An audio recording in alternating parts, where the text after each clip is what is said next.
ini masih bicara soal digitalisasi pembelajaran begitu ya, bagaimana distribusi ke daerah terluar atau mungkin daerah-daerah yang mungkin kita rasa-rasanya dekat kok misalnya dengan ibu kota misalnya di Pulau Jawa, tapi ternyata ada yang susah begitu aksesnya ke sana. Betul.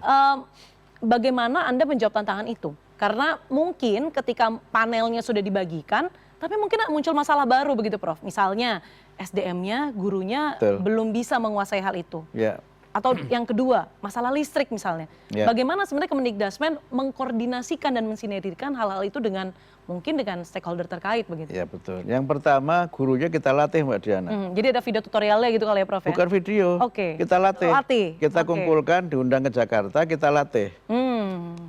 Dan itu sekolah-sekolah yang menerima IFP itu, gurunya kita berikan pelatihan di Jakarta. Oke, perwakilannya berarti setiap sekolah satu begitu Prof? Atau? Ya minimal satu, beberapa ada yang lebih. Biar bisa menjelaskan kepada sesama rekannya begitu ya jadi jangan sampai nanti alatnya itu menjadi barang rongsokan, udah dikirim, canggih, nggak bisa digunakan. Jadi kita latih gurunya. Yang kedua, materinya kita sediakan. Nah materi itu ada dua bentuk, ada yang bisa diunduh online dari rumah pendidikan, ada yang memang materi itu diinstal. Install itu ada dua, ada yang diinstal di IFP-nya. Dan sudah menjadi aplikasi bawaan begitu ya di situ? Aplikasi bawaan, betul. Dan karena mungkin itu jumlahnya terbatas, sehingga nanti bisa diperkuat dengan yang ada di laptop. Ada di laptop. Nah kemudian kategorinya untuk sekolah penerima itu ada tiga, Mbak Diana.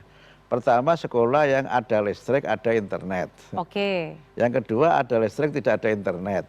Yang ketiga tidak ada listrik, tidak ada internet. Berarti semuanya dong, Bro? Maksudnya? Semuanya semua sekolah bisa menerima IFP itu? Ya nanti akan begitu. Dan beberapa bertahap maksud Prof? Bertahap, karena sekarang kategorinya ada tiga itu. Berarti yang pertama adalah yang ya sekolah itu sudah ada listrik, sudah ada internet. Kalau ini kan nggak ada masalah kan, nggak ada isu lah yang ini. Tinggal dibagikan saja begitu. Betul, yang kedua itu ada listrik, tapi internetnya belum. Ada yang begitu. Nah yang ketiga ini, yang tidak ada listrik, juga tidak ada internet otomatis.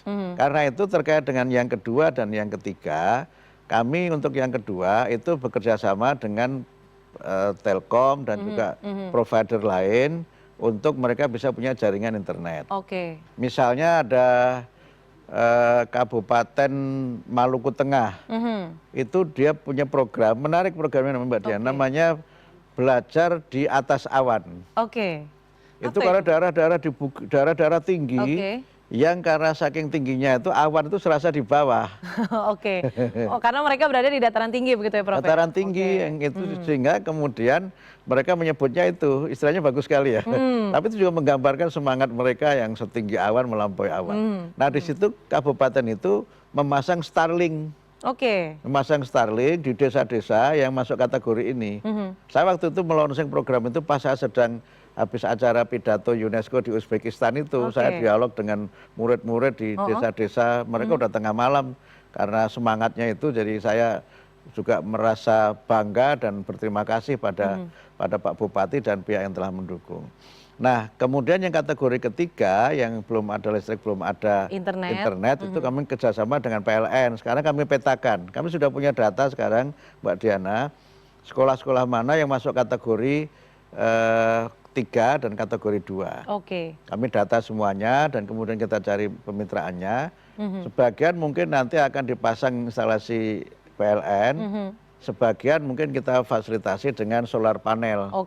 Sehingga tidak perlu dipasang instalasi baru, tapi listriknya mungkin terbatas dari solar panel khusus untuk sekolah itu.